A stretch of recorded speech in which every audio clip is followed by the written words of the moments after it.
Dans cette vidéo, je vais te montrer comment monter un sol PVC en lame clipsable. Si tu restes jusqu'à la fin, tu seras capable de rénover tous les sols chez toi sans aucun problème très facilement. Bonjour à tous. Alors l'avantage des lames PVC clipsables, c'est qu'elles sont de très faible épaisseur. Donc on peut les utiliser en rénovation, puisqu'elles passent sous les portes sans avoir à raboter les portes. On peut aussi y rajouter une sous-couche pour rattraper quelques irrégularités, mais on peut aussi faire un réagréage si jamais s'il y a vraiment beaucoup de défauts. Alors on aura besoin d'un mètre, d'un crayon, d'un cutter, d'une règle, d'un maillet en caoutchouc, de cale à parquet, d'une pince et éventuellement d'un copieur de forme que j'ai présenté dans ma dernière vidéo ici en haut à droite que tu trouveras dans les fiches. Et bien sûr de lames PVC. Alors pour mesurer la quantité nécessaire, on prend la longueur multipliée par la largeur et on rajoute 5% pour les chutes. On placera 48 heures avant les lames dans la pièce de façon à ce qu'elles soient à température ambiante. Alors pour le sens de pose, on préférera le sens de la longueur ou le sens de la lumière. Ça a pour effet d'agrandir la pièce. Et si jamais vous avez une pièce où les murs ne sont pas d'équerre, à ce moment-là, on posera plutôt dans le sens de la largeur parce que faire des découpes sur une longueur de lame, ça ne fera pas très esthétique si jamais c'est pas droit. Alors dans un premier temps, il faut que le support soit propre.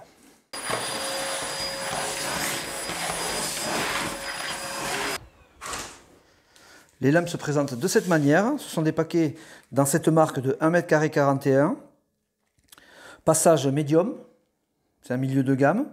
Il y a un passage intense qui existe et il y a un passage aussi, il y a un premier prix aussi qui existe. Ensuite, ce sont des lames qui ressemblent à du parquet stratifié en fait, mais c'est souple, hein, c'est du PVC, hein, d'accord. Et ça se pose en pose flottante comme un parquet flottant. Et après, ben, c'est lamelles, ça se clipse. Pour les couper, un coup de cutter, on les plie et ça se casse comme ça. Et ensuite, vous avez des petites flèches ici, je ne sais pas si on les voit bien, ça m'étonnerait qu'on les voit bien, mais ce sont des petites flèches qui permettent de donner le sens de pose. Alors comme je vous l'ai dit auparavant, la petite flèche qui est ici indique le sens de la pose. C'est-à-dire qu'on commencera de la gauche et on ira vers la droite, comme ça. La question que tout le monde se pose, c'est dans une pièce, comment on fait pour calculer la coupe qu'on aura à l'autre bout de la pièce? Ben, c'est pas si compliqué que ça en fait. Vous mesurez la largeur de la pièce et vous divisez par la largeur de la lame que vous utilisez, ou du carreau si c'est du carrelage. Et ça vous donne un chiffre qui sera, ou s'il tombe juste, ça veut dire que vous avez que des lames entières. Si ça tombe plus de 0,5, ça veut dire que vous aurez plus de la moitié d'une lame. Et si c'est moins de 0,5, ça sera moins de la moitié d'une lame. Bon, c'est un peu approximatif, mais c'est l'idée que ça donne. Et puis j'ai une spectatrice, bien sûr, qui regarde si je fais les choses bien. Hein, parce que si je ne fais pas bien, elle vient me griffer. Alors là, on part donc de gauche vers la droite, en faisant attention quand même que la grosse languette soit du côté où on va clipser, et que ce soit pas la petite, parce que sinon c'est la grosse qu'il faut rentrer dessous et c'est plus compliqué. Donc il faut que ce soit la grosse languette, et là on viendra rentrer la petite languette dedans. Voilà. Donc là c'était juste pour vous montrer comment monter, comment poser. Hein. Donc j'ai mis, ici j'ai pas fait de coupe, j'ai mis juste un petit bout, parce qu'après il y aurait un seul de porte.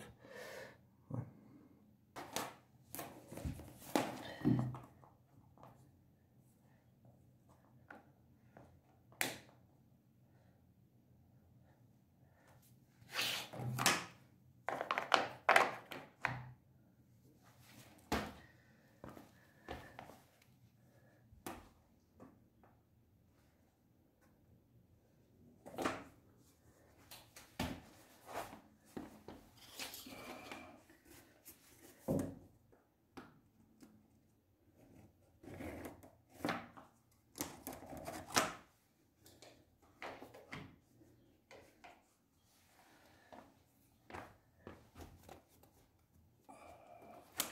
Alors pour la dernière coupe, qui manque ici là, okay, on va sur la dernière lame qu'on vient de poser là. On pose une lame par-dessus, bien à fleur, d'accord. Là, ça. vous prenez une autre lame, vous la mettez là, et il suffit de tracer.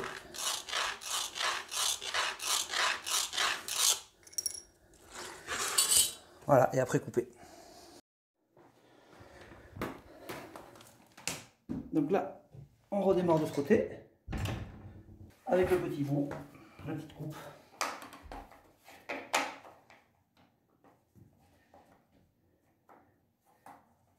Tac. Et on repart.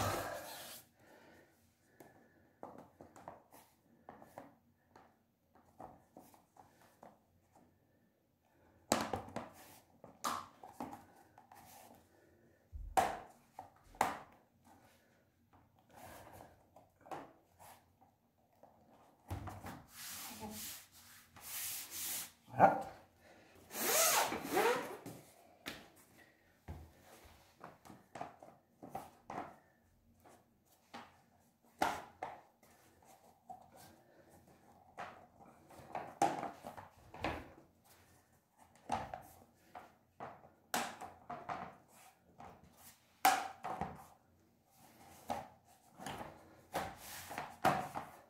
Voilà.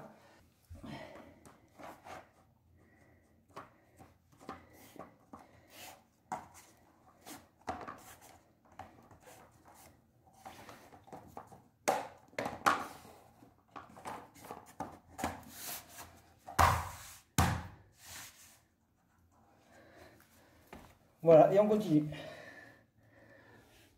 Alors, bien faire attention qu'il ne reste pas moins de 20 cm ici, sur les coupes.